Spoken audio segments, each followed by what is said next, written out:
March 15th, 2024, 11:47 at night, Midtown, Atlanta, Georgia.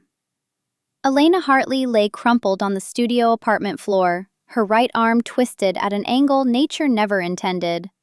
Blood from the gash above her eyebrow pooled warm against the cracked iPhone screen beneath her cheek.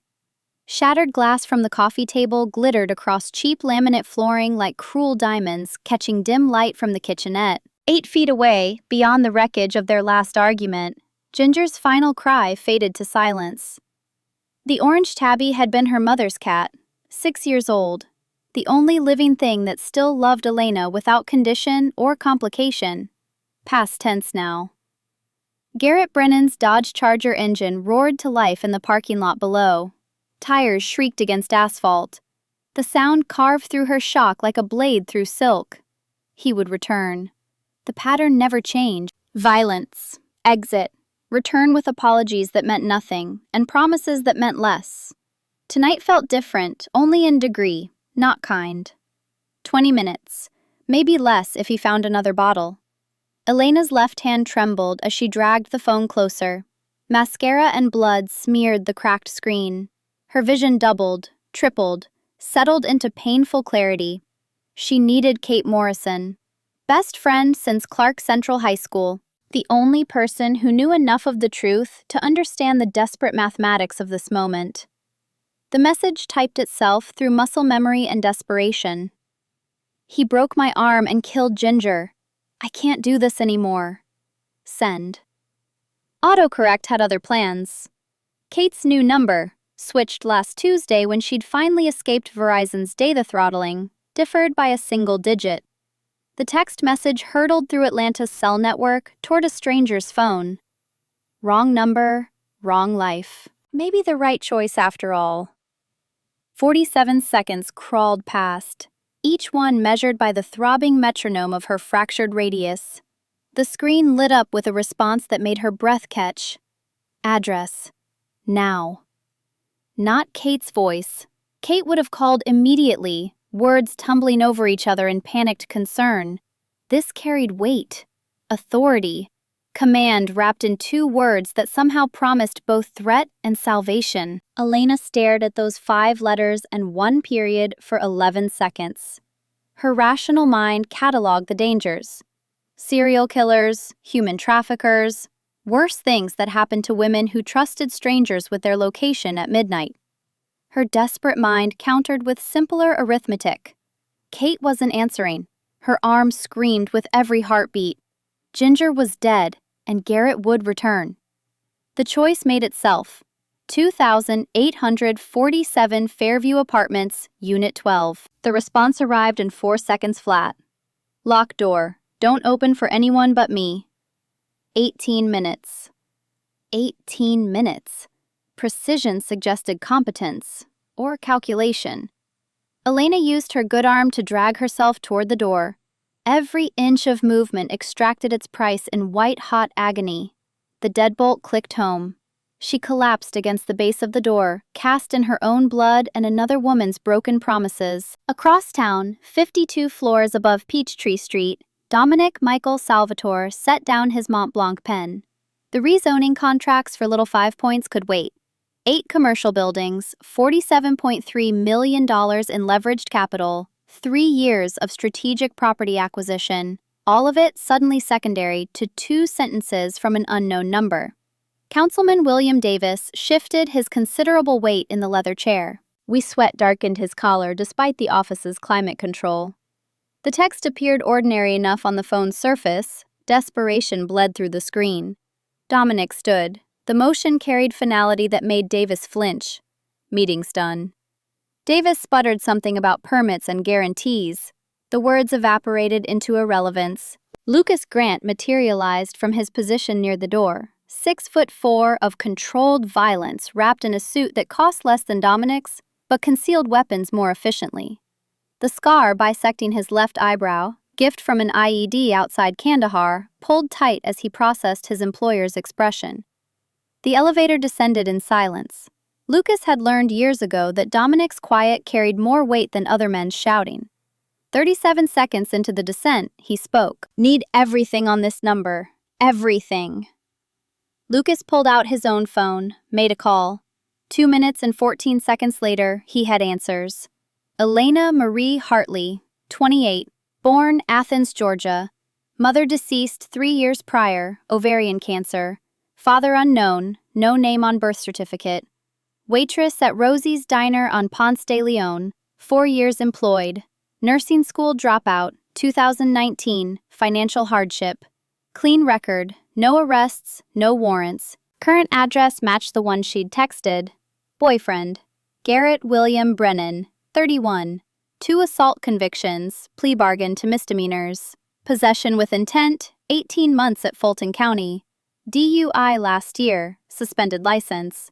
Known associate of Silas Whitmore's distribution network, small-time dealer, meth primarily.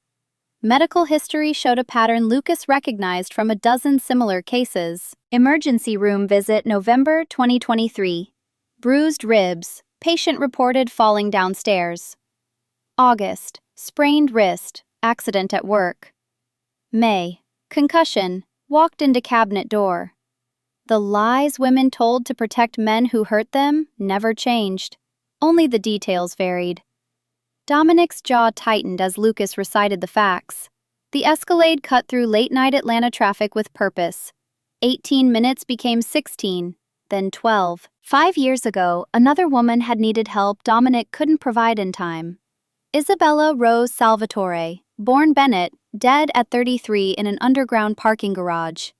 The BMW's fuel line had been professionally tampered with. Remote detonator. The Morelli family out of Philadelphia sending a message about territorial encroachment. The message arrived louder than intended. Isabella had taken Dominic's car that morning because hers needed an oil change. The explosion painted the concrete ceiling with what remained of the only woman Dominic had allowed himself to love in a world that punished such weakness. He'd built higher walls after that, kept everyone at professional distance. Helped women when the opportunity arose because helping them helped nothing, but at least meant something. His father's voice echoed across the years, whiskey rough and absolute. Men who raise hands to women aren't men, they're cowards wearing skin. You see one, you end him, no discussion. Domenico Salvatore Sr. had died 2 years after Isabella, cirrhosis claiming what the Philadelphia families couldn't. His rules survived him. Dominic enforced them with the efficiency his father had taught, and the resources 7 generations of Salvatores had accumulated. The Escalade pulled into Fairview Apartments at 12:05 a.m. 3-story brick building, 1970s construction, paint peeling like sunburned skin, the kind of place where neighbors heard screaming and turned up televisions. Where police reports vanished into bureaucratic black holes.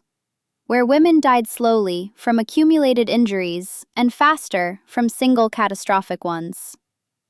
Unit 12 occupied the 2nd floor. Dominic knocked 3 times, firm enough to convey authority, gentle enough to avoid threat. Elena Hartley, my name is Dominic.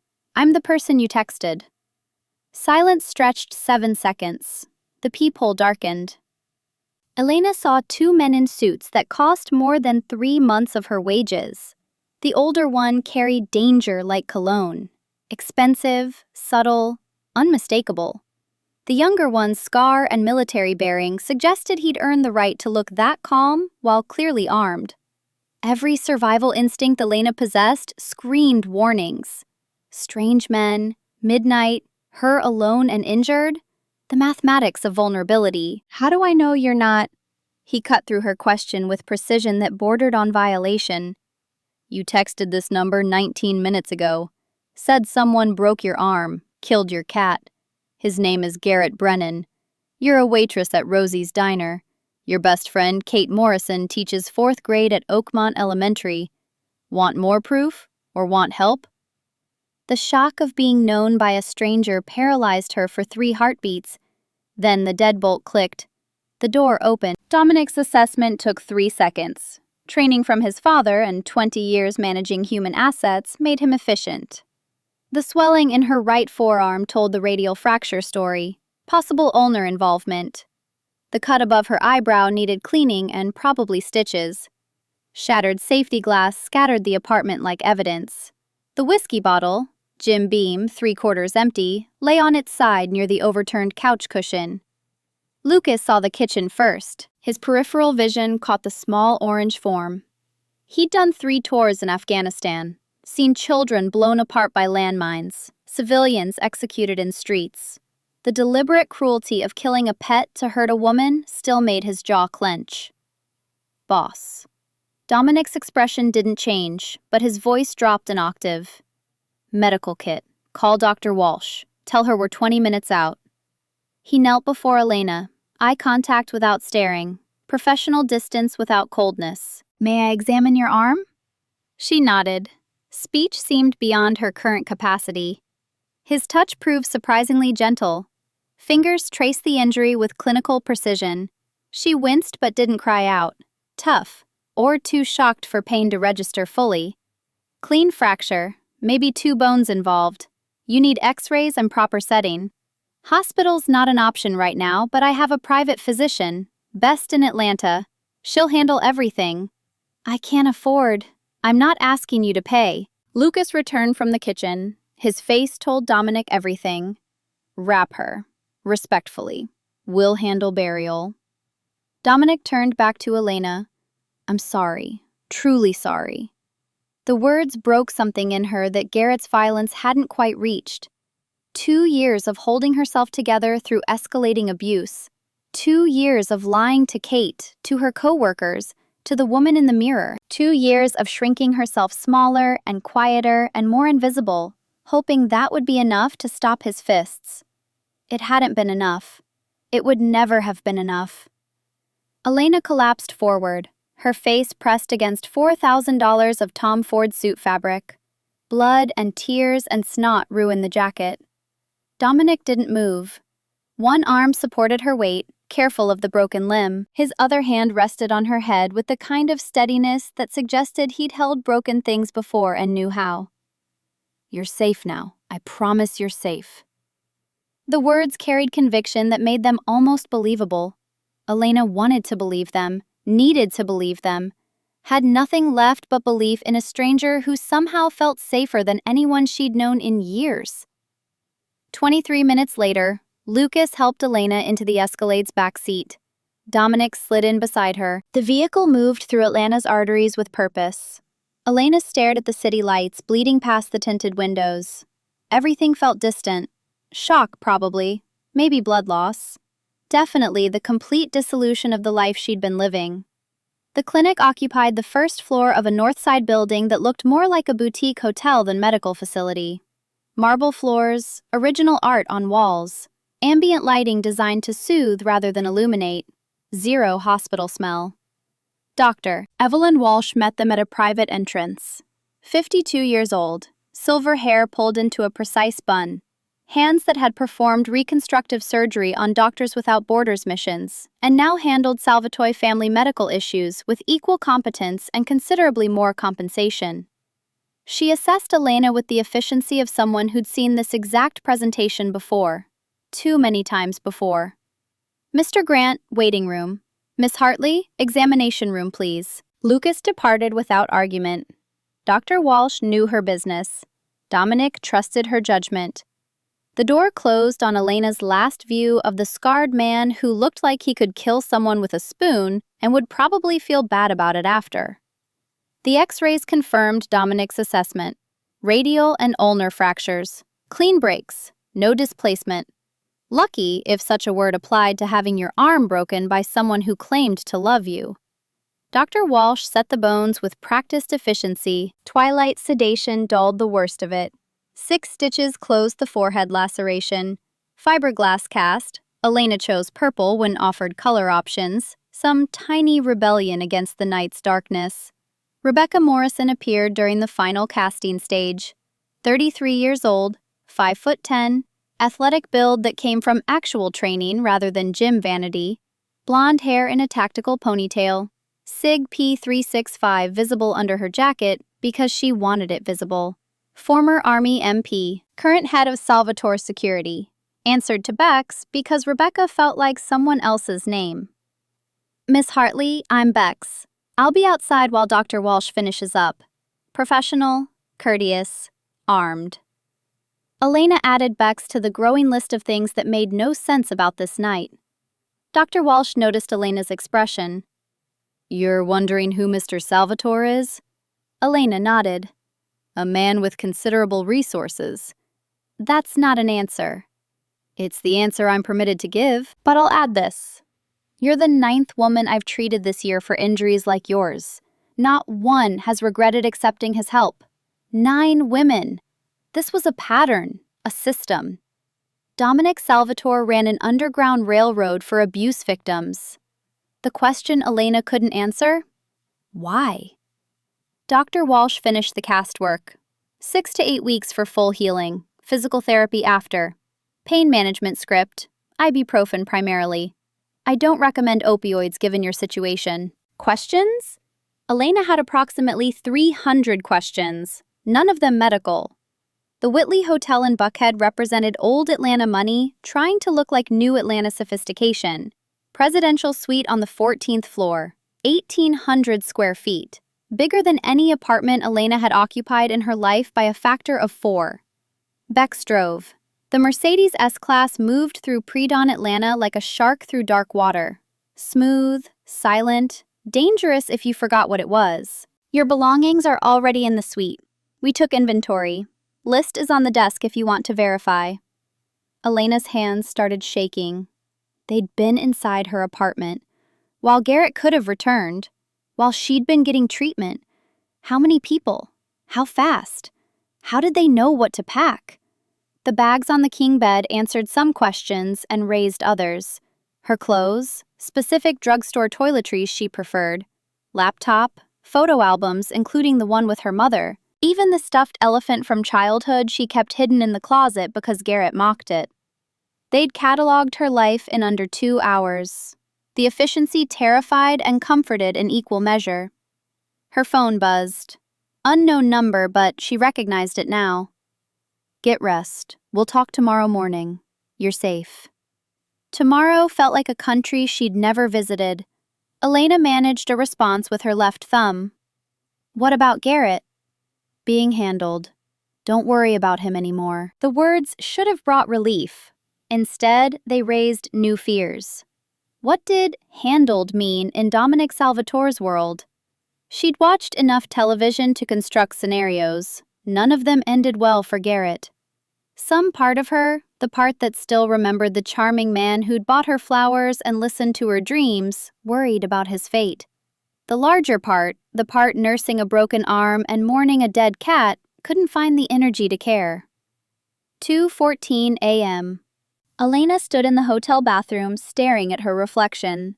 Purple cast, stitched forehead, eyes that looked older than 28.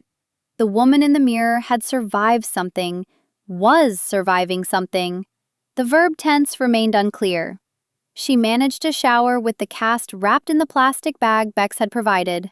Took 40 minutes and required creativity. The hotel robe felt like clouds.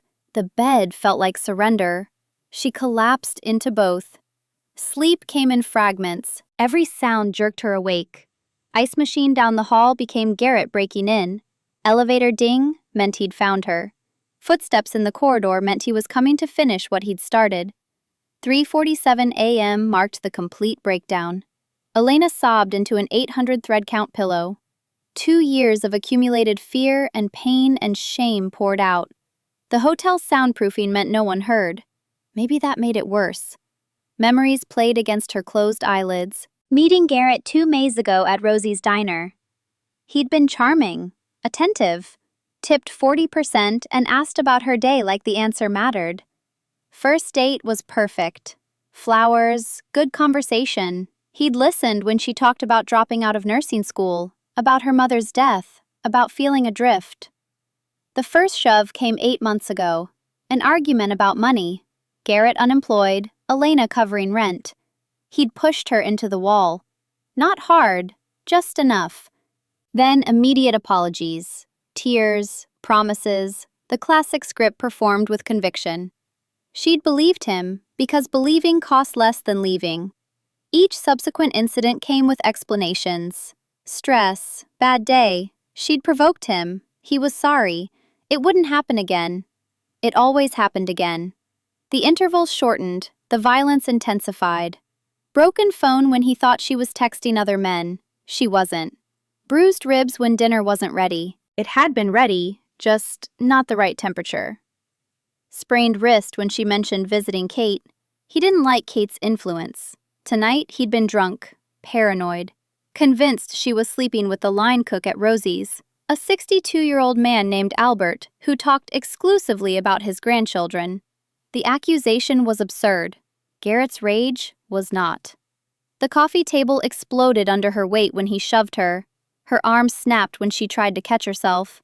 Ginger hissed at him. Garrett had always hated the cat, said it stared at him wrong. Tonight, he'd made good on years of threats.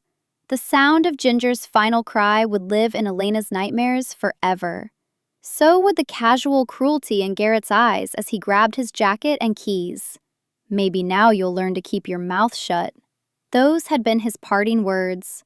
He'd left her bleeding on the floor with a dead cat and a broken arm, confident she'd still be there when he returned, confident she had nowhere else to go.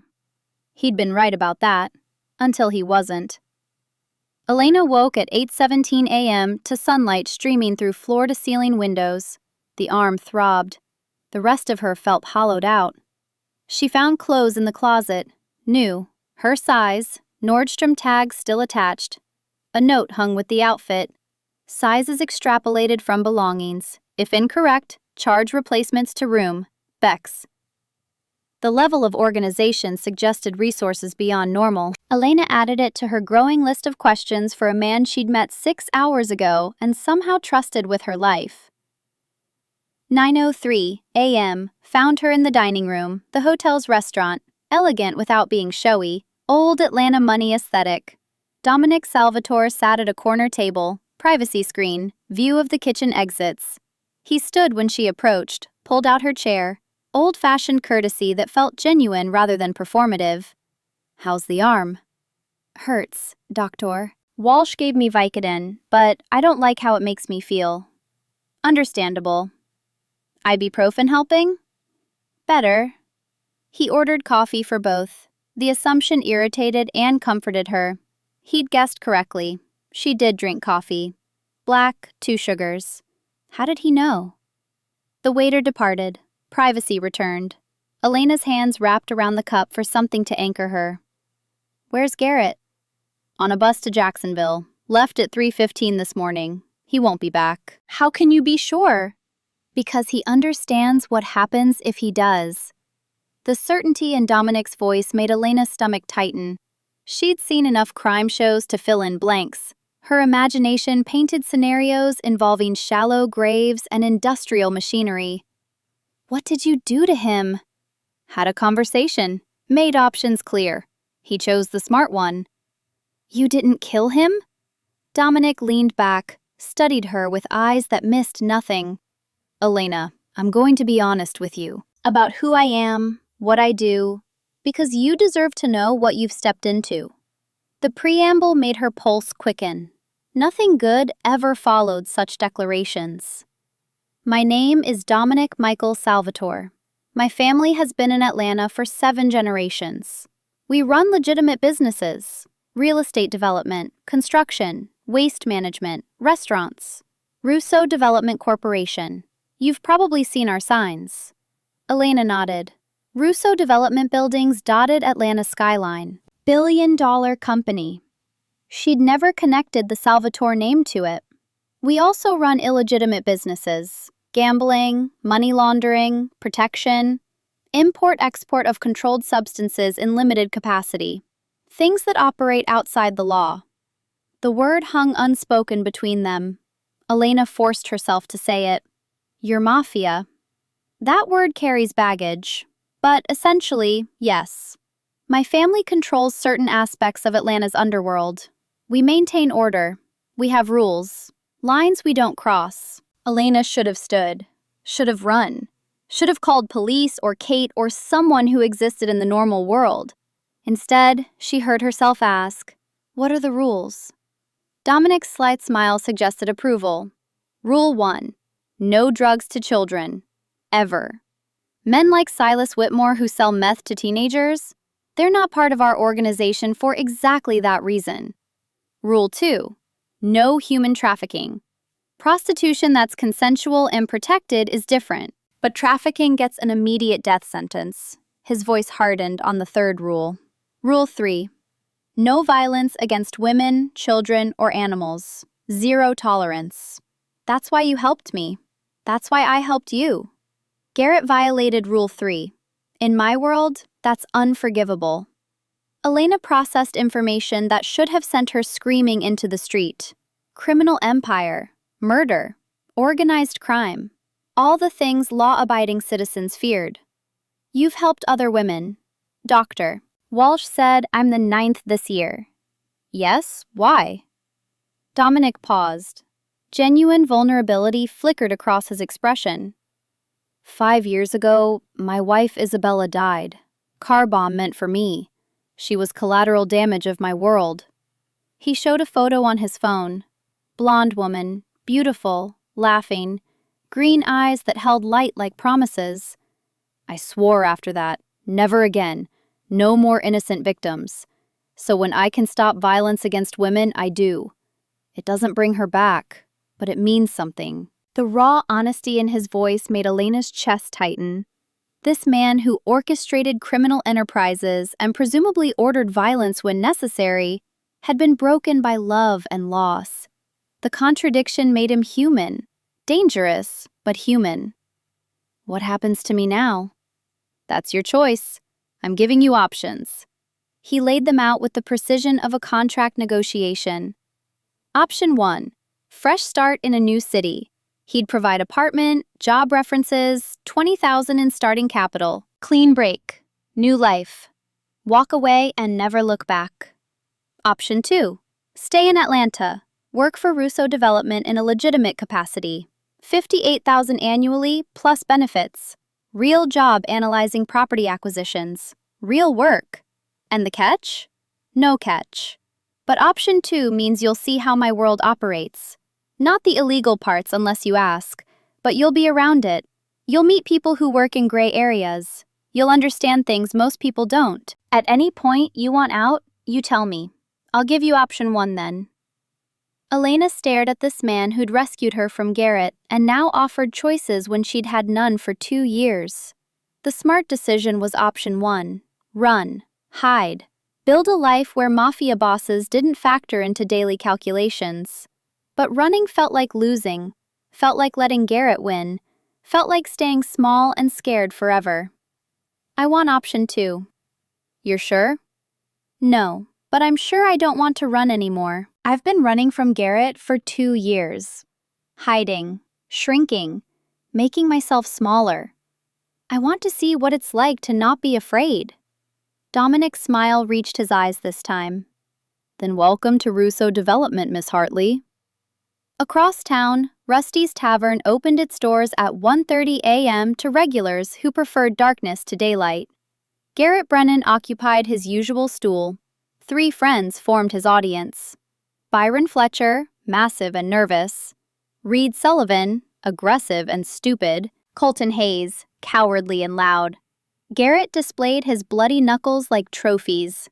Bitch had it coming, talking back, disrespecting me in my own home.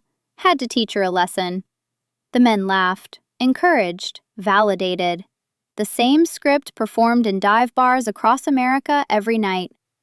What about the cat? Colton's question earned more laughter.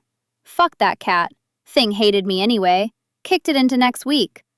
More laughter, more validation. Men congratulating another man for violence against someone weaker. The ritual as old as cruelty itself. 1:47 a.m., the door opened. 4 men in suits entered. Wrong neighborhood for suits. Wrong time for legitimate business. The bar went silent. Lucas Grant's scar caught the neon Budweiser sign glow. He scanned the room, found Garrett, walked straight to him with the inevitability of gravity. Garrett William Brennan? Garrett's hand moved toward his waistband. The .38 Special sat in his car. Mistake. Lucas shook his head slowly. Don't.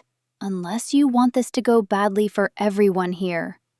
Byron, Reed, and Colton stood, attempting intimidation, failing. You know who you're fucking with? Jackson Reeves stepped forward, 6'3", former college linebacker, cold eyes that had seen violence and felt nothing. Enlighten us. Garrett's protected. Silas Whitmore's crew. You mess with him, you mess with... Jackson's laugh cut through the posturing. Silas Whitmore runs a meth house and beats prostitutes. He doesn't protect small-time dealers who hit women. And he sure as hell won't start a war with Dominic Salvatore over Garrett fucking Brennan. The name landed like a hammer. Dominic Salvatore. Everyone in Atlanta's underworld knew it. Old money. Real power. The kind of man you didn't cross unless you wanted to die badly. Byron's face lost color. He knew. He'd heard the stories. Lucas moved closer to Garrett. You put hands on someone. She asked for help. Unfortunately for you, she texted the wrong number. Or maybe the right number. Garrett's bravado cracked like cheap plaster. I don't have beef with Salvatore. This is a mistake. No mistake. You hurt someone who reached out. Now you're coming with us. Quiet. No scene. We're going to have a conversation about boundaries and consequences. Garrett bolted, tried to run. Poor choice. Jackson's linebacker training served him well. Garrett hit the pool table face first. The felt tore further. His arm twisted behind his back. Face pressed into stained fabric that smelled like beer and failure. Lucas addressed the bartender who'd developed sudden blindness. Sorry about the table. Send the bill to Russo Development. They'll cover it. Garrett dragged into the parking lot. Escalade trunk opened. Spacious. Unfortunately for Garrett. The trunk closed on his muffled protests. Lucas climbed into the driver's seat. Warehouse district. Bosses waiting. The vehicle merged into Atlanta's late-night arteries. Behind them, Rusty's Tavern returned to its regular programming. Byron, Reed, and Colton sat in silence. Self-preservation trumped loyalty. Always did when Salvatore family got involved. They drank their beers, didn't talk about Garrett, didn't speculate about his fate. Some things were better left unexamined in the harsh light of consequence. The abandoned meatpacking plant in Atlanta's warehouse district had been Salvatore property for 43 years. Legitimate ownership, legitimate taxes paid, legitimate excuses for why the building remained perpetually under renovation. The fluorescent lights illuminated concrete floors scrubbed clean enough to pass health inspections that would never happen. Garrett Brennan sat zip-tied to a metal chair in the center of the empty space, discovering that silence could be louder than screaming. Dominic stood 6 feet away, hadn't touched Garrett yet, didn't need to. Lucas and Jackson flanked the perimeter like armed parentheses, bracketing a very short, very final sentence. Garrett William Brennan, 31 years old, dropped out of Clark Central High School junior year. Arrest record beginning at 19, currently dealing methamphetamine for Silas Whitmore, barely earning enough to buy the whiskey you used to beat Elena Hartley. The casual recitation of facts felt worse than threats. Garrett tried deflection, the last refuge of cornered men. Look, I don't know what she told you, but... Dominic pulled out his phone, played a recording. Garrett's own voice at Rusty's Tavern, bragging about teaching bitches lessons and kicking cats into next week. Lucas had captured every word, always prepared, always thorough. The audio ended. Silence rushed back in to fill the space. Dominic pocketed the phone. I'm giving you 2 options. Listen carefully because I won't repeat them. Option 1. You leave Atlanta, tonight. Don't pack, don't go home. Lucas drives you to the Greyhound station. You board the first bus to anywhere. Memphis, Birmingham, Charlotte. Geography doesn't concern me. You never contact Elena again. Never speak her name, never think about her. Do this, you live. Option 2, you refuse. Then this conversation becomes very different, very unpleasant. Not for me, I'll sleep fine either way. But you? The Chattahoochee River runs deep and cold this time of year. Garrett's desperation manifested as bargaining. If I leave, what about my stuff? My car? Your Dodge Charger will be sold. Proceeds go to Elena as restitution for 2 years of abuse. Your belongings get donated to Goodwill. You start over with nothing because you deserve nothing. That's bullshit. You can't just... Lucas stepped forward. The movement ended Garrett's objection more effectively than words. Boss is being generous. You want option 2? Because I'm happy to demonstrate why that's a poor choice. Garrett's bladder threatened mutiny. Fear had a smell. The meatpacking plant had processed that particular scent for decades. No, I'll go. I'll leave. Smart, but understand something. You're not just leaving Atlanta. You're on probation with me. If I hear you hurt another woman, anywhere, anytime, you won't get option 1 again. Dominic leaned close enough for Garrett to smell expensive cologne and expensive consequences. I'll find you, and you'll disappear. Clear? Crystal. 2:47 a.m. at the Greyhound station. Lucas purchased a one-way ticket to Jacksonville, Florida. $87. Random destination. Sufficient distance. He handed Garrett $200 in cash. Get started. Don't come back. Garrett took the money with shaking hands, boarded the 3:15 bus, watched Atlanta's skyline shrink through grimy windows, touched his unbroken face with something approaching gratitude. Dominic Salvatore could have done worse, much worse. Garrett understood exactly how lucky he'd been to walk away breathing. The bus pulled onto I-95 South. Behind him, the city that had been his hunting ground faded into memory. Ahead, Jacksonville promised nothing except the chance to survive his own stupidity. Lucas texted Dominic from the station parking lot. Package delivered. Handled. The response came immediately. Good. Meet me at hotel. Prep for morning meeting. 1 week dissolved into Elena's new reality with the speed of a controlled burn. Russo Development Corporation occupied floors 20 through 24 of a midtown high-rise. Her office on 22 included a window view, functioning computer, business cards with her name printed in raised letters. The normalcy felt surreal. Harrison Waverly ran the acquisitions department with MBA precision and zero knowledge of Elena's connection to the company's owner. 47 years old, Emory graduate, believed merit mattered more than politics. He explained Elena's role during her first morning orientation. You'll research potential properties for development, market analysis, zoning regulations, demographic trends. The West Midtown project on your desk right now represents a $50 million investment. Think you can handle it? Yes, sir. The work proved legitimate, not busy work, not charity disguised as employment. She spent 40 hours that first week buried in property records and census data and city planning documents. Found herself enjoying the intellectual challenge. Nursing school had taught her research methodology. This applied those same skills to real estate instead of anatomy. Amanda Pierce occupied the desk adjacent to Elena's. 32 years old, senior analyst. Genuinely friendly in ways that couldn't be faked. Elena, lunch? Great Thai place around the corner. Normal coworkers, normal conversations. Nobody treated her like the boss's charity case because nobody knew. The anonymity felt like freedom. Friday of that first week, Elena discovered something Harrison had missed, a zoning loophole in the West Midtown project. The property qualified for mixed-use development despite being listed as residential only. The distinction saved 3 months of rezoning applications and approximately $200,000 in legal fees. Harrison studied her findings with increasing interest. Hartley, this is excellent work. Where'd you learn to read zoning codes this carefully? Nursing school taught me how to read medical charts. Same principle. Find what's actually written versus what people assume is written.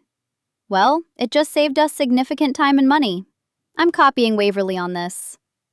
The praise landed strangely.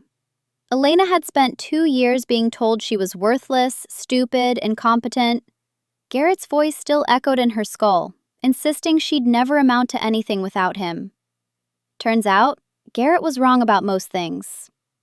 Friday evening, 8 p.m. Her phone buzzed with a text from Dominic. Dinner? Real education begins tonight. Address below. Dress casual. The address led to a Buckhead estate behind gates that suggested serious security and serious money. Elena's Uber driver whistled low when the GPS announced their arrival. Whoever you're seeing lives well. He's my boss. Some boss. The gates opened automatically. The driveway curved through landscaped grounds. The house itself managed to look expensive without being ostentatious. Old money aesthetic. 7 generations of Salvatores had learned subtlety. Bex answered the door. Ms. Hartley? Boss is in the study. Follow me. The interior confirmed Elena's suspicions about Dominic's wealth. Original art hung on walls, maybe Monet, possibly legitimate. Antique furniture that belonged in museums.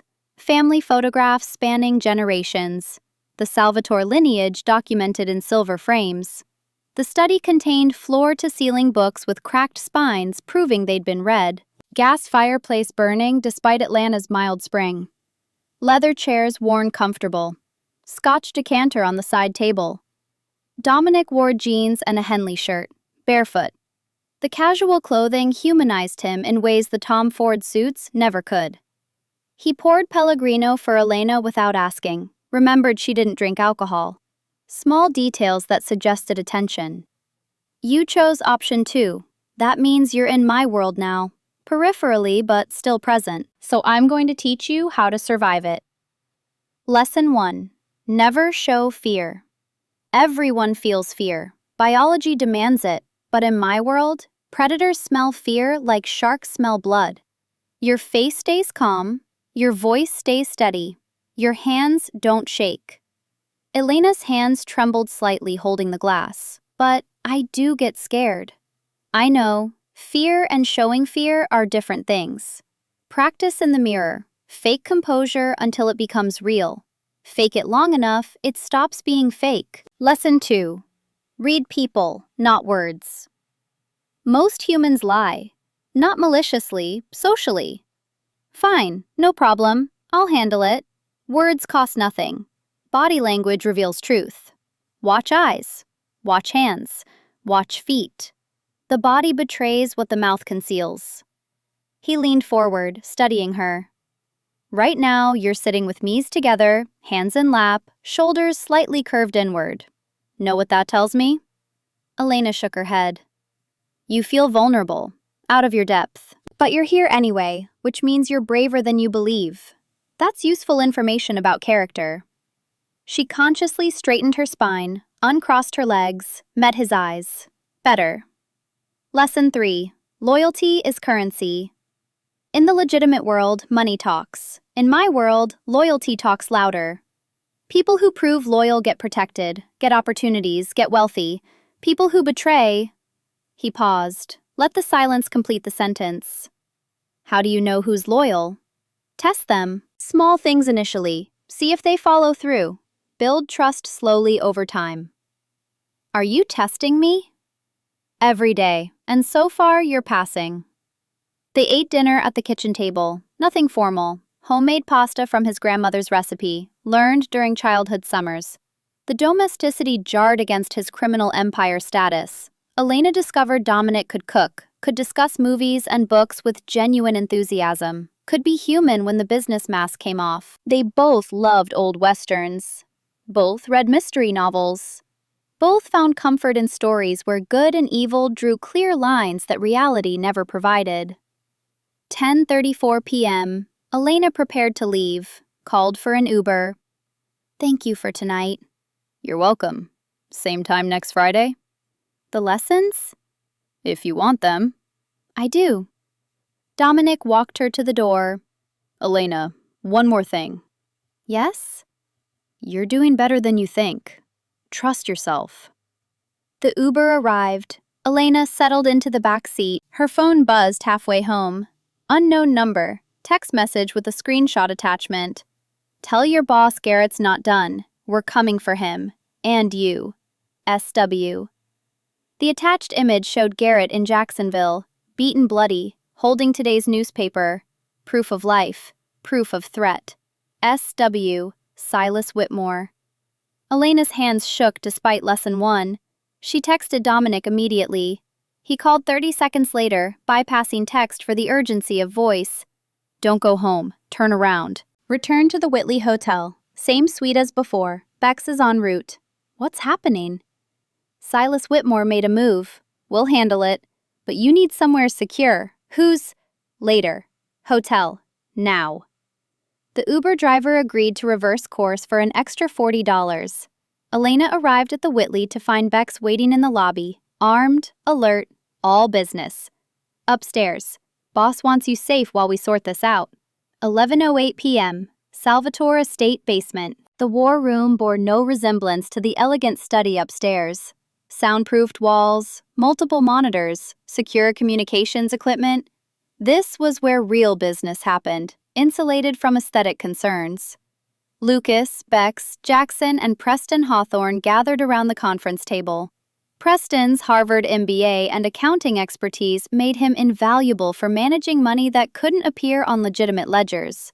48 years old, conservative suits, the kind of man who could discuss tax shelters and body disposal with equal competence. Whitmore's text and photo filled the main screen.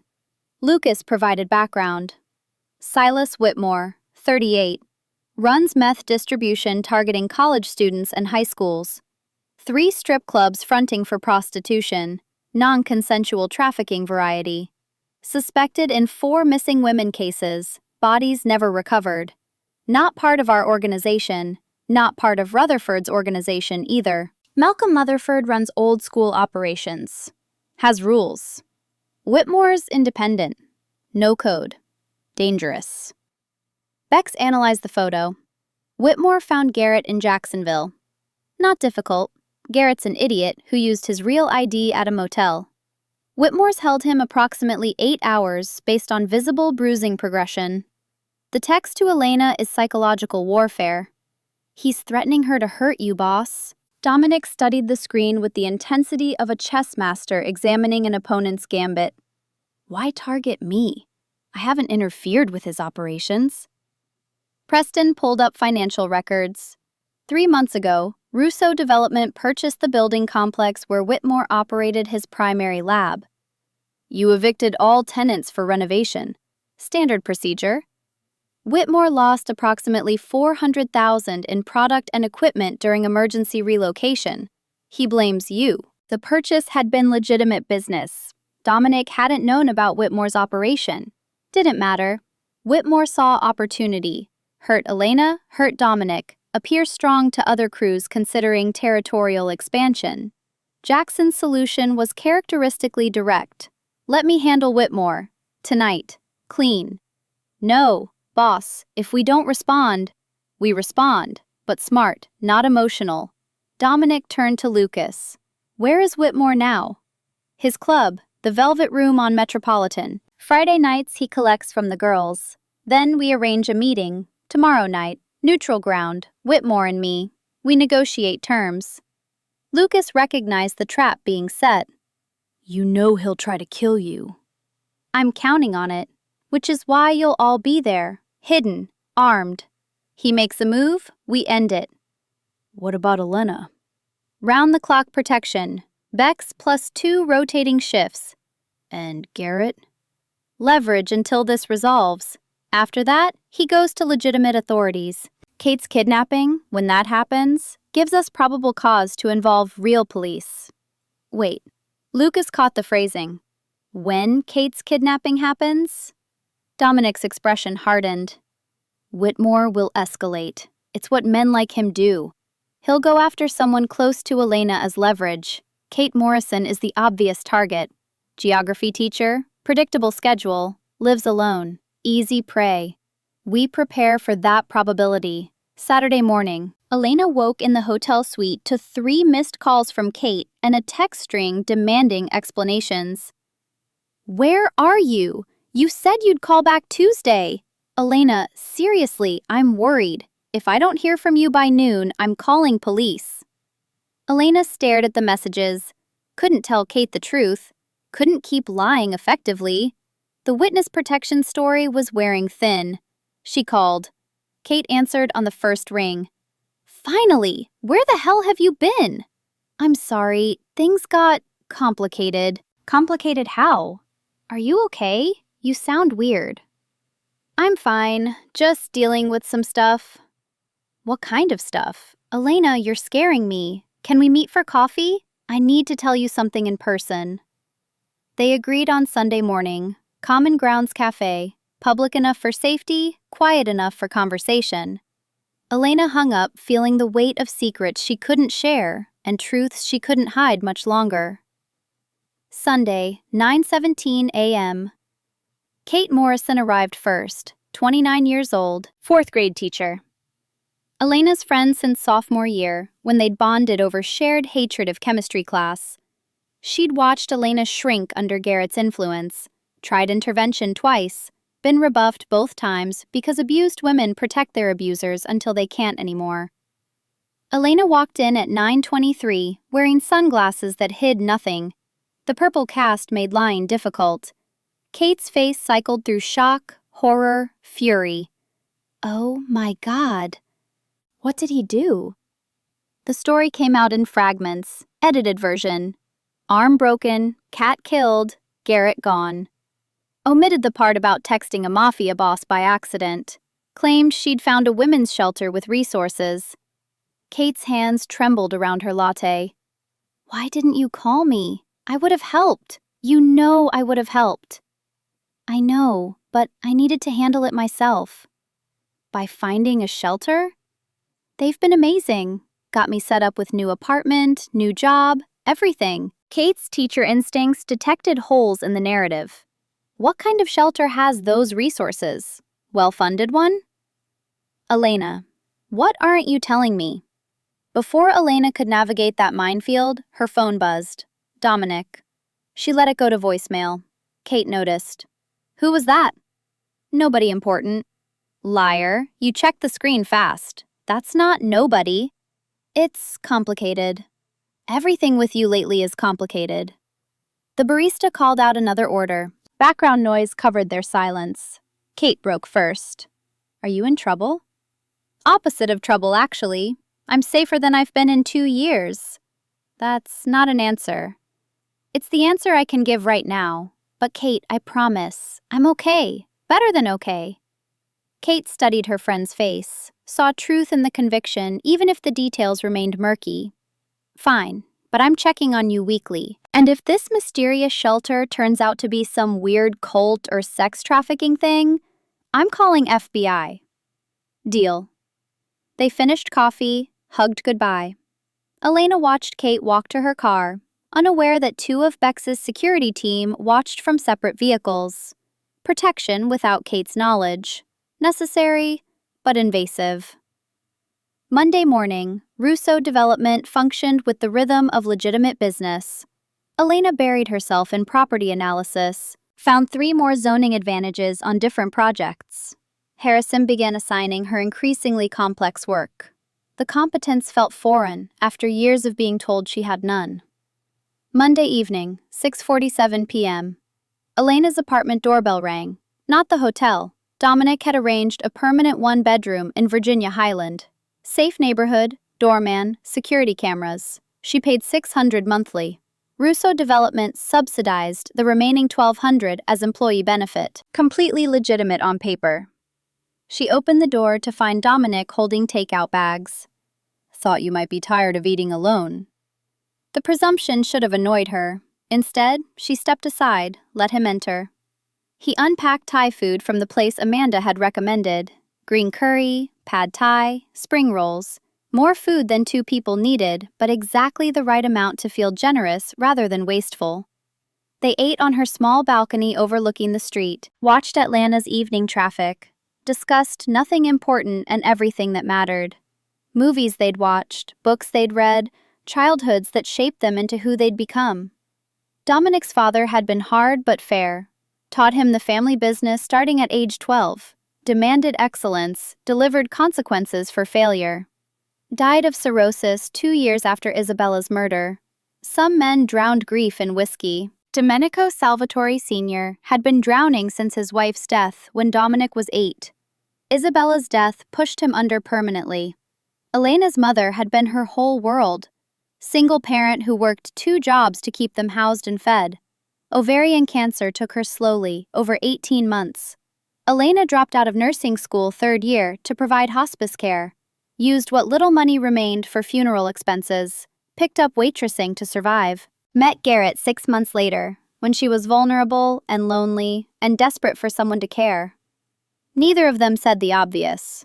They'd both lost people they loved and filled the emptiness with different poisons. Dominic chose work and walls. Elena chose a man who hurt her. 10:34 p.m. Dominic prepared to leave. Elena walked him to the door. The proximity felt charged with possibility, neither acknowledged aloud. "Thank you for dinner." "Anytime." At the threshold, Dominic paused. "Tomorrow night, the meeting with Whitmore. I want you there." "Absolutely not. Hear me out. You'll be in the vehicle with Bex, surrounded by security. But you deserve to see how this ends. You started this by texting me. You should witness the conclusion." Elena considered. Should refuse. Should stay safe and distant. Should let men handle men's business. Fine. But I stay in the car. Deal. Tuesday crawled past with bureaucratic tedium. Wednesday felt like running through water. Thursday morning, Elena woke to nausea that had nothing to do with physical illness and everything to do with knowing tonight she'd see Dominic's world fully exposed. 6 p.m. Bex picked her up in the Mercedes. 3 other vehicles formed their convoy. Lucas drove lead, Jackson took rear guard. 2 SUVs bracketed them with additional security. The abandoned textile mill occupied South Atlanta industrial wasteland, perfect neutral ground, no civilians, multiple exits, open sightlines for snipers. Dominic had chosen well. They arrived at 11:43 p.m., 17 minutes before midnight. Dominic exited his vehicle with Jackson visible at his shoulder. Preston Hawthorne accompanied them. Unexpected choice. The accountant looked wrong in tactical vest. Silas Whitmore waited 40 feet away. 6'1", prison tattoos, methamphetamine teeth, dead eyes that had seen violence and felt nothing about it. 7 armed men flanked him in formation, suggesting military training somewhere in their backgrounds. Behind Whitmore, a white van sat with rear doors open. Garrett huddled inside, barely recognizable under layers of bruising. Elena watched from the Mercedes back seat. Bex handed her night vision binoculars. "Stay low, stay quiet. This gets ugly. We leave fast." Dominic's voice carried across the distance. "Silas, you wanted conversation? Here I am." Whitmore's southern accent revealed Alabama roots. "Where's the girl?" "What girl?" "Don't play stupid. Elena Hartley. That's the trade. Her for your friend Garrett here." "Garrett isn't my friend. He's a woman beater I removed from my city. Why would I trade anything for him?" Whitmore's confusion showed he'd badly miscalculated. "You sent him to Jacksonville. You protected him." "I exiled him. Different thing entirely." "Then what about the teacher, Kate Morrison?" Dominic's slight smile conveyed satisfaction. "Safe. Your men at the farm are currently in custody. Fayette County Sheriff is processing them." Lie, they were in Salvatore holding, but Whitmore couldn't verify. Realization crossed Whitmore's face. He'd been outplayed while setting his trap. Preston stepped forward with tablet in hand. "Mr. Whitmore, let me explain your situation mathematically. You have 7 men. Mr. Salvatore has 14 positioned around this location. Rooftops, shipping containers, tree line behind you. Thermal imaging confirms it." He showed the screen. Red signatures surrounded the mill. "You fire 1 shot, you're dead in 1.3 seconds. All of you." Whitmore's desperation manifested as bluster. "You think you can just walk into my business? Fuck with my operations?" "I didn't know it was your operation when I bought that building. Legitimate real estate transaction. You chose escalation by threatening Elena. So here's what happens next." Dominic laid out options with the precision of contract negotiation. Option 1.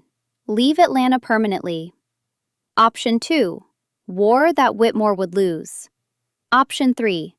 Work for Salvatore, running legitimate pharmaceutical distribution. Salary, benefits, protection. The terms were generous, considering Whitmore had kidnapped Garrett and threatened murder. Whitmore calculated odds, looked at his 7 men, looked at thermal imaging showing he was surrounded, looked at his future narrowing to single path forward. Option 3. I'll work for you. Smart. Then Garrett shouted from the van, desperate and stupid. Silas, don't trust him. He'll kill you anyway. Kill him now. One of Whitmore's men, young, nervous, name badge reading Derek, panicked, fired his shotgun wildly. Everything exploded. Derek's blast missed Dominic by 4 inches, hit a shipping container. Jackson returned fire, controlled burst to Derek's shoulder. 2 of Whitmore's men raised weapons. Lucas's sniper position, pre-established on the mill roof, eliminated them with leg shots. Preston dove behind the Escalade. Dominic pulled his ankle pistol, fired once into dirt as warning. His voice cut through chaos like a blade through silk. Stop! Everyone stop! The command carried authority that made armed men freeze mid-action. Whitmore's remaining crew looked to him for guidance. He raised hands in surrender. We're done! Cease fire! Weapons down! Now! They complied. Derek bled from his shoulder. 2 others couldn't stand on shot legs. The remaining 4 looked terrified. Dominic approached Whitmore with Jackson covering. You have 3 seconds to control your people, or option 3 disappears. They're controlled, I swear. Good, then we have a deal. Preston already had his phone out. Dr. Walsh, 3 gunshot wounds, non-fatal. Yes, the mill. 15 minutes. The doctor who treated Elena would handle Whitmore's wounded. No hospitals, no police reports. The Salvatore ecosystem operated with surgical efficiency. Garrett was dragged from the van by Jackson, tried threats about telling police everything. Dominic knelt to his level. Tell them what? That you beat your girlfriend, killed her cat, got kidnapped by Silas Whitmore? They'll prosecute you, not me. You're done. Prison for 10 to 15 years minimum. And every day you're there, remember, you did this to yourself. 12:34 a.m. Lucas arrived with Elena and Bex. Elena exited the Mercedes against Bex's advice. Needed to see with her own eyes.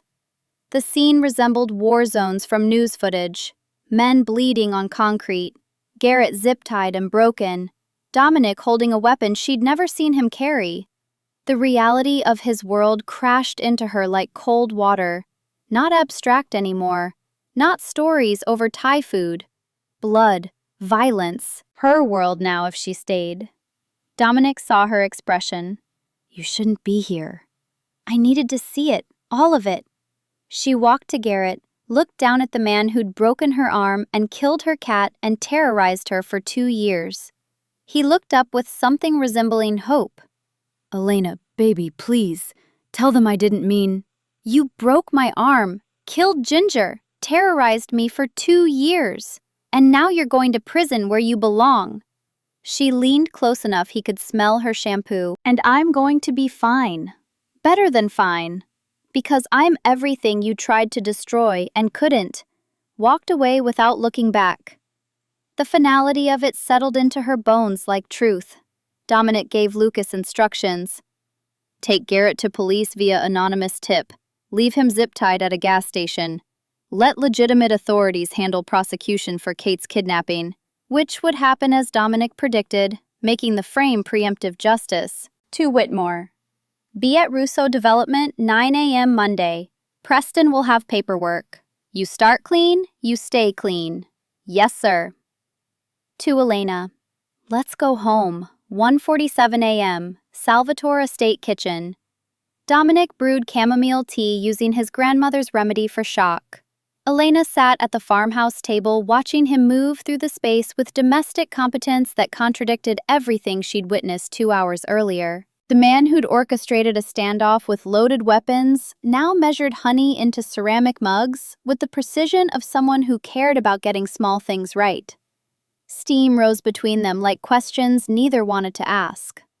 Elena broke the silence because someone had to. You could have killed them all. Yes. Why didn't you? Because death is easy. Consequences are harder. Whitmore alive and working for me gives me leverage, control. Dead, he's just a problem that creates more problems. And Garrett? Goes to prison through legitimate system. Kate will testify when the kidnapping happens. Evidence is clear. Justice, not revenge. You're splitting hairs. No, I'm being precise. In my world, precision keeps people alive. The tea steeped. Clock above the sink ticked seconds into history. Elena's hands wrapped around the mug for warmth that had nothing to do with temperature. I don't know if I can do this. Dominic set down his cup with careful deliberation. Do what? This, your world. Tonight I saw men bleed, heard gunfire. Could have died if that shotgun blast was 6 inches left instead of missing. I know. And the scary part? I'm not as horrified as I should be. The admission hung between them like confession. Dominic studied her face the way he'd study a contract before signing, looking for clauses, escape routes, fine print that changed meaning. You're in shock. Tomorrow you'll feel it more. That's normal. Is it normal that part of me felt alive? When I told Garrett off, when I walked away, I felt powerful. Is that wrong? Elena, you survived abuse for 2 years, built a new life in 3 months, helped rescue your best friend tonight. Feeling powerful isn't wrong, it's earned. But enjoying violence... Did you enjoy the violence, or did you enjoy not being a victim anymore? The distinction landed like revelation. Elena considered the question honestly, examined her emotions under the harsh light of self-awareness. The second one. Then you're fine. There's a difference between enjoying power over your own life and enjoying hurting others. You haven't crossed that line. How do you know? Because when you saw Garrett bleeding, you didn't smile. You walked away. That's strength, not sadism. Elena's tea had gone lukewarm. She drank it anyway. Needed something to do with her hands while processing information that should have sent her running. Do you ever enjoy it? The violence? Dominic's pause suggested he was choosing words carefully. Rare for him to hesitate. Sometimes. When it's someone like Garrett who hurts someone I care about. Yes, part of me enjoys making them understand consequences. But I control it. Don't let it control me. That's the difference between me and men like Garrett or Whitmore. You keep saying you care about me. I do. But you won't say love. Because love in my world is dangerous. Isabella died because of love. Because the Morellis knew hurting her would hurt me. If I love you, you become a target. I already am a target. Whitmore proved that. Which is why I'm giving you a choice again. Elena's exhaustion made everything feel distant, hypothetical. She forced focus. What choice? Stay or go? If you stay, you're in this fully. You'll see more nights like tonight. You'll be in danger sometimes. You'll have to make hard choices. If you go, I'll give you option 1 from 3 months ago. New city, new life, $50,000 to start. Clean break. But once you're fully in, you can't unknow what you know. Can't unsee what you've seen. There's no going back to waitressing and pretending. And if I stay, what am I to you? Whatever you want to be. Partner in business, friend. More than that if you... He stopped himself, self-editing in real time. If I what? If you can accept what I am. Not just the money and protection, but the violence, the moral gray areas, the choices I make that aren't always clean. Elena stood, walked to the window overlooking estate grounds lit by security lighting. Thought about Garrett's face when she'd walked away. Kate alive because Elena chose to act. The feeling of being powerful instead of powerless. Dominic's brutal honesty about what staying meant.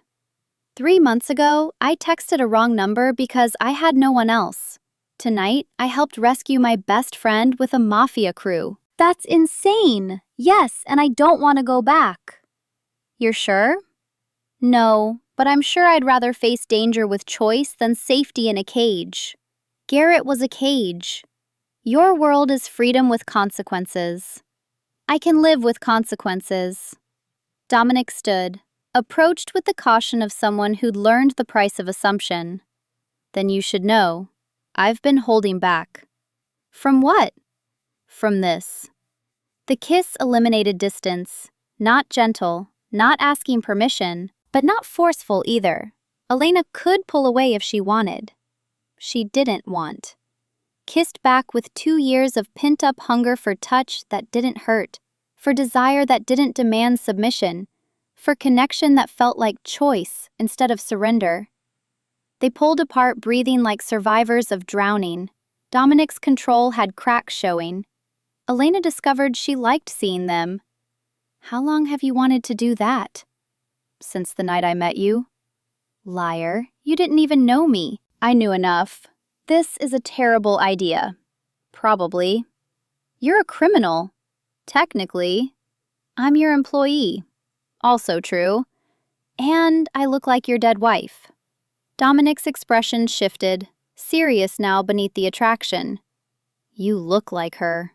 You're nothing like her. And I need you to understand, what I feel isn't about her, it's about you. Can you believe that?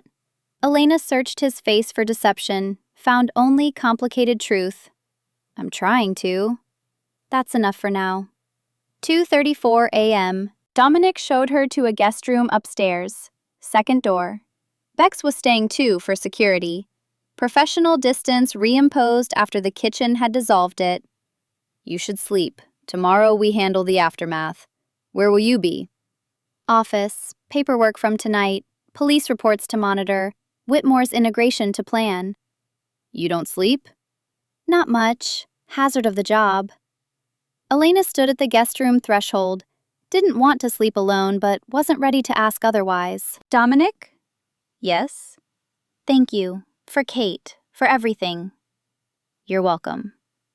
3:12 a.m. Dominic's office phone rang. Unknown number. He answered with the caution of someone who knew midnight calls rarely brought good news. Yes? The voice was distorted, digital modulation, professional paranoia. Dominic Salvatore. Impressive work tonight with Whitmore, but you've made noise, attracted attention. Who is this? Someone who remembers Isabella. Someone who knows you're vulnerable again. That girl, Elena, she's made you soft. If you touch her, I won't have to. You will, just like you killed Isabella. The line went dead.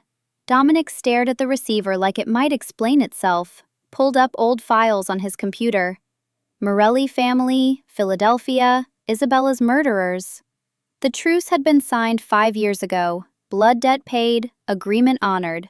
But if they were moving again, if someone in their organization saw opportunity in Elena's presence, the mathematics changed. Dominic had lost one woman to his world, wouldn't survive losing another. 6 months dissolved into Elena's new normal. September heat gave way to October cool. Her office on 22 gained a window upgrade after the West Midtown success. Senior Acquisitions Manager. The promotion came with salary increase and Harrison Waverly's grudging respect. She presented quarterly findings to shareholders on a Thursday, spoke for 47 minutes about market trends and demographic shifts, answered questions with confidence that felt borrowed from someone else's life. The board approved her recommendations unanimously. Harrison approached after. That was exceptional work, Elena. You've got a real future here. Thank you. I mean it. You're the best analyst I've had in a decade. The praise landed differently now. Elena had rebuilt her self-worth from rubble, could accept compliments without waiting for the backhanded criticism Garrett would have added. Sunday dinners at the estate became tradition. Elena, Dominic, Lucas, Bex, Jackson, Preston. Family meals where business mixed with personal. Dominic cooked, grandmother's recipes passed down through generations. The domesticity of a mafia boss making Sunday gravy felt surreal until it didn't. Bex asked about baseball. Elena mentioned Kate's teaching conference. Lucas updated everyone on Whitmore's integration, surprisingly successful. The man had organizational skills when motivated by survival. Kate Morrison's relationship with Elena's new reality evolved slowly. After the kidnapping that Dominic had predicted with unsettling accuracy, Kate got therapy, a concealed carry permit, and grudging acceptance that her best friend had chosen a dangerous path. She knew about Dominic now, knew what he did, didn't love it, but loved Elena more. Bex taught Elena advanced self-defense twice weekly. The progress showed. Escapes from rear grabs became second nature. Palm strikes to vulnerable targets felt automatic. Elena wasn't freezing anymore when threat materialized. The shooting range became date activity. Weird, but they're normal. Elena's accuracy improved to 15 of 20 shots center mass at 15 yards. Dominic watched her with something approaching pride. You're a natural. I have a good teacher. October 15th, family meeting at the estate, monthly financial review. Legitimate business conducted by people who knew where bodies were buried. Sometimes literally. Angelo Salvatore attended, Dominic's cousin, 34. VP of Operations. Resentful since Elena's arrival. He'd apologized months ago for initial disrespect. The apology felt hollow as campaign promises. Preston presented quarterly numbers. Russo development up 12% year over year. New analyst, nod to Elena, had found multiple cost savings across projects. Angel's contempt leaked through professional veneer. Impressive how the former waitress keeps finding things our entire team missed. The room temperature dropped 10 degrees, tension crystallized like frost. Dominic's voice carried warning. Elena's title is Senior Acquisitions Manager. Use it. Right, sorry, just seems convenient timing. She shows up, suddenly she's in family meetings, sitting where Isabella used to sit. Silence detonated.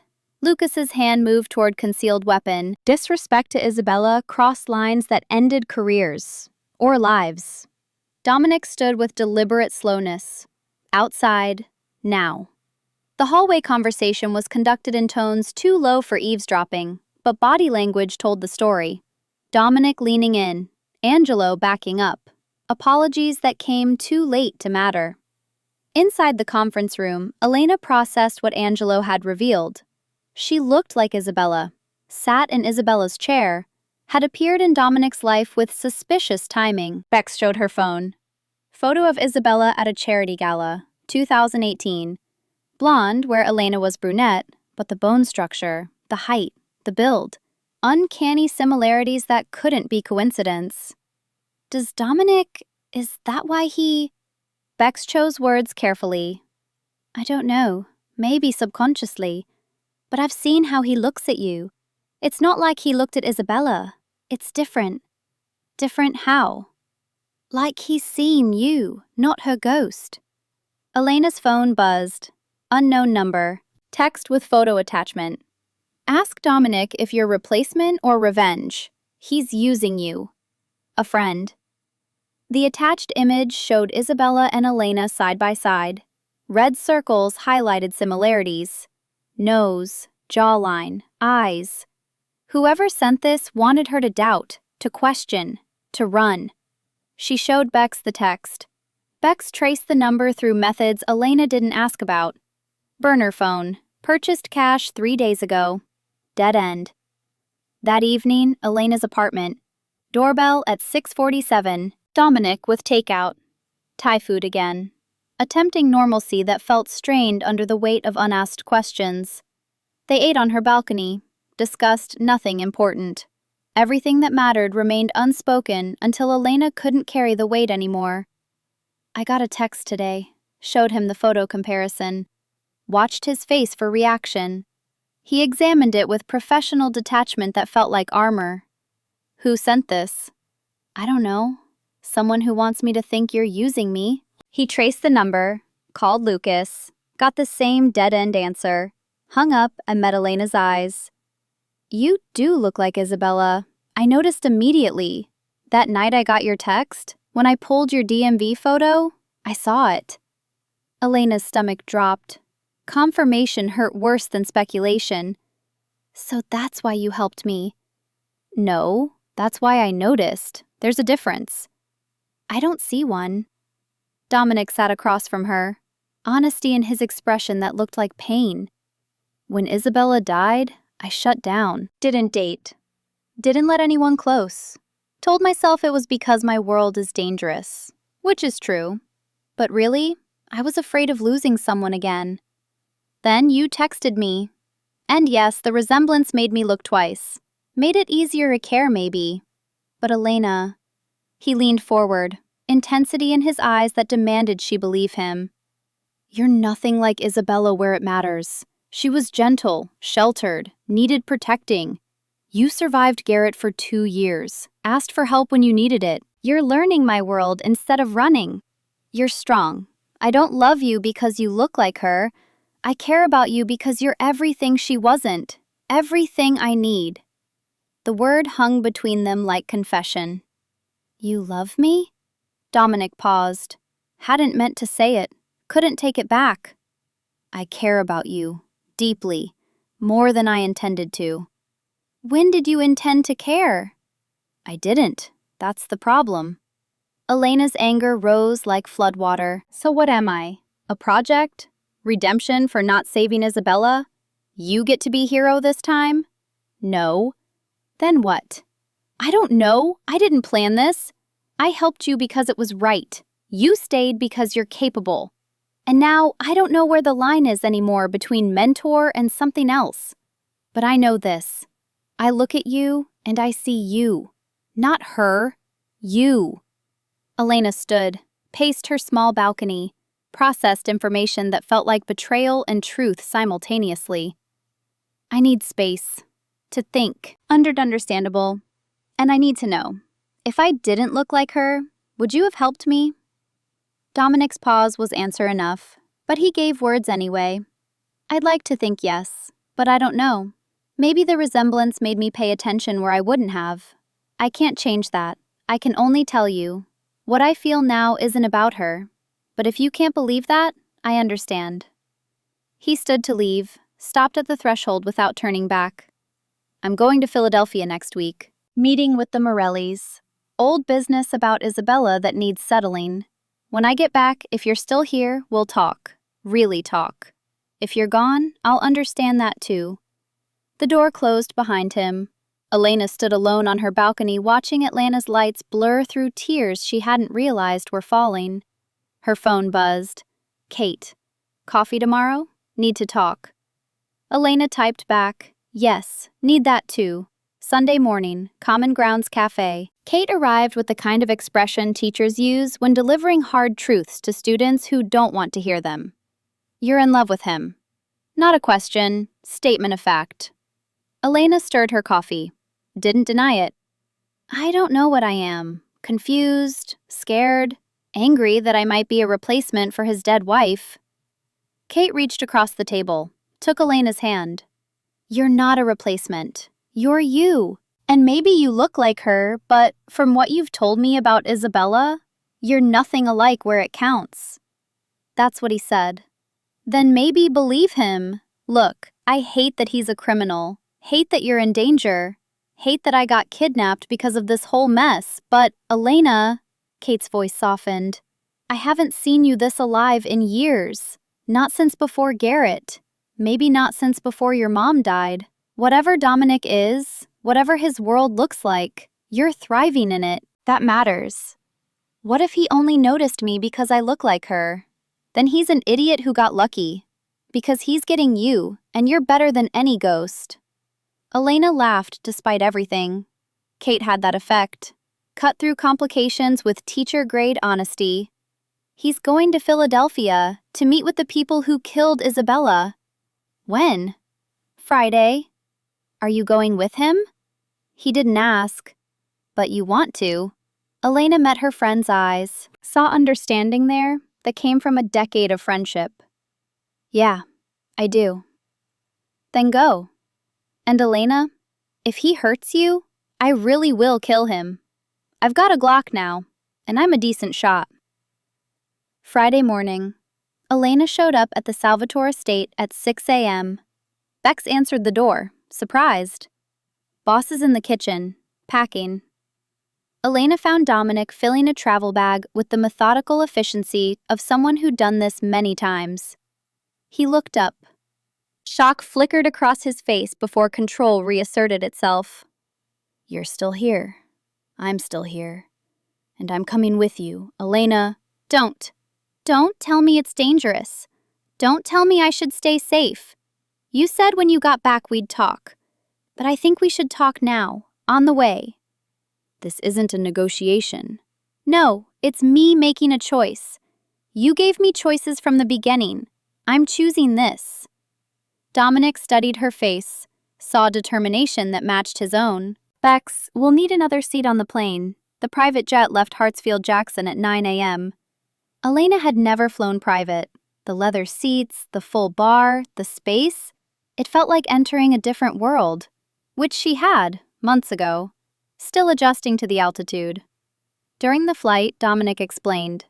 The Morellis had requested a meeting, neutral ground, discussion about territorial boundaries. Could be legitimate business, could be trap. He was bringing Lucas, Jackson, and 4 others. Security protocol. And now me. And now you. Against my better judgment. Why did you agree? Because you were right. You deserve to make your own choices. Even bad ones. Gee, thanks. Besides, watching you tell off Garrett taught me something. You're tougher than I give you credit for. Tougher than you give yourself credit for. The meeting took place at a restaurant in Philadelphia's Italian market. Neutral ground. Public enough to discourage violence. Private room upstairs for actual conversation. Victor Morelli sat at the head of the table. 62. Gray hair, gravelly voice. Power that crossed state lines. 3 of his men flanked him. Not as many as Elena expected. Maybe that was the point. Show of good faith. Dominic brought Lucas, left the others downstairs. Brought Elena. Victor's eyes lingered on her. Recognition flickered. She looks like... I know. Victor's expression shifted. Understanding dawned. So that's why you're here. To tell me, hands off. To tell you the truce holds. What happened to Isabella was business. Old business. Settled business. Elena isn't part of that world. Victor leaned back, studied Elena with interest that made her skin crawl. She's here, sitting at this table. That makes her part of it. She's here because I asked to be. Elena's voice carried more confidence than she felt. Victor's attention focused on her fully. And who are you to ask anything? Someone who's tired of being protected like I'm fragile. Someone who survived worse than you without a criminal empire backing me up. Victor laughed. Genuine amusement. She's got spine. I like that. All right, Dominic, I'll be clear. We have no interest in the girl. No interest in restarting old conflicts. Atlanta's yours, Philadelphia's mine. We respect borders. Then why the meeting? Because someone's been making noise, sending texts, threats, using my name without permission. Victor pulled out his phone, showed messages, threats to Elena, to Dominic, all claiming to be from Morelli organization. We didn't send these. Someone wants us at war again. Any idea who? Victor's expression darkened. I have suspicions, but until I have proof, I'm telling you, it's not us. Watch your back. Someone close to you is playing both sides. The flight back to Atlanta felt different. Elena sat close to Dominic. They didn't talk about Philadelphia, about Victor's warning, about the fact that someone in Dominic's organization might be the traitor. Instead, they talked about Isabella. Really talked. Dominic showed photos on his phone, told stories. The woman who'd loved botanical gardens and terrible romantic comedies, who'd cried during dog food commercials, who'd been soft in all the ways Elena wasn't. She was everything good about the world I don't deserve. Past tense, not present, not replacement. And what am I? Everything I need to survive in the world I have. The distinction felt important. Elena was learning the language of Dominic's carefully chosen words. I love you. She said it first. Couldn't not say it anymore. Dominic's hand found hers. I know. I've known since you walked into my estate at 6 a.m. demanding to come to Philadelphia. Why didn't you say it? Because I needed you to say it first. Needed to know you felt it without me pushing. And now? Now I can say it back. I love you, Elena Hartley. Not because you look like someone I lost, but because you're someone I found. They kissed somewhere over Virginia. The pilot politely ignored them. Back in Atlanta, the investigation began. Who was sending threats using Morelli's name? Who wanted Dominic and Victor at war? The answer came from an unexpected source. Preston Hawthorne appeared at the estate Sunday evening, looked uncomfortable, held financial records. Boss, we have a problem. Angelo's been moving money. Large amounts. Through shell companies to Philadelphia. Same companies that were used 5 years ago to pay for Isabella's... He didn't finish. Didn't need to. The implications hung heavy. Angelo had been working with Morelli's even before Elena arrived. Maybe for years. The texts, the threats, all designed to destabilize Dominic, make him paranoid, drive wedges between him and his allies. Where is he? His condo. Probably doesn't know we know yet. Keep him under surveillance. Don't approach. I want to understand the full scope before we move. But over the next week, the pieces fell into place. Angelo had been feeding intelligence to a faction within the Morelli family. Not Victor, a nephew. Someone ambitious. Someone who wanted to restart the war and use the chaos to take over both organizations. The confrontation happened at the estate. Family tribunal. Angelo brought in. Evidence presented. His face when he saw the financial records told the whole story. Dominic's voice carried the weight of 7 generations. You betrayed family, put Elena in danger, tried to start a war that would have killed hundreds. Why? Angelo's desperation manifested as bitterness. Because she's nothing. A waitress who got lucky. And you treat her like she's what I choose. And that choice is mine to make. I'm your blood. And you sold that blood for what? Money? Power? The promise of running Philadelphia when Victor fell? Angelo had no answer. The silence condemned him. The sentence? Exile. Permanent. Every family from Atlanta to Boston would be notified. Angelo Salvatore was radioactive, unemployable in the underworld, stripped of name and protection, worse than death as Dominic had promised. 6 months later, April 2026, magnolia trees bloomed across the Salvatore estate. White petals fell like snow that smelled of spring. Elena stood in the bride's room adjusting her dress. Simple, elegant. Nothing like Isabella would have chosen, because Elena wasn't Isabella and never would be. Kate worked on her hair. You're really doing this. I really am. Mafia wife. That's a sentence I never thought I'd say about you. Life's funny that way. The ceremony took place outdoors under magnolias. Small guest list, security everywhere but subtle. Lucas stood as best man, Bex as bridesmaid. The officiant asked if Elena Marie Hartley took Dominic Michael Salvatore. She answered before the question finished. I do. Laughter rippled through guests. Dominic's turn came. Same question, same answer, same conviction. The kiss sealed it. Promises made, futures intertwined. Reception flowed like good wine. Kate cornered Elena during cocktails. Are you happy? Happier than I've been in years. Good, because if he screws this up, I'm shooting him. With your Glock? Damn right. First Dance. At Last by Etta James. Dominic whispered against her hair. No regrets? None. You? Only that the wrong number took so long to find me. The words wrapped around Elena's heart and settled there. Sometimes wrong numbers led exactly where you needed to go. The reception wound down. Guests departed. Elena and Dominic stood on the balcony overlooking their estate, their future, their choice. 300 miles north, a phone rang in a Philadelphia office. Victor Morelli answered. It's done. Angelo's been handled. Your nephew, too. He won't be causing problems. Good. The truce holds then. The truce holds. And Victor? Thanks for the warning. Don't mention it. Literally, this conversation never happened. Understood. In Atlanta, magnolia petals fell like benediction. Elena leaned into Dominic's warmth, watched the sun set on the best wrong decision she'd ever made. You know what I realized? What's that? Sometimes the wrong number is exactly the right answer. Dominic kissed her temple, held her close. Across the grounds, Lucas and Bex maintained perimeter. Jackson checked security feeds. Preston balanced accounts. The machinery of their world turned with precision.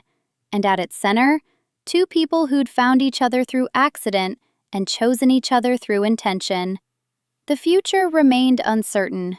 Dangers still lurked. But tonight, under magnolia trees and fading light, Elena and Dominic had everything that mattered. Each other. And the choice to face whatever came next together. The wrong number had led her home after all.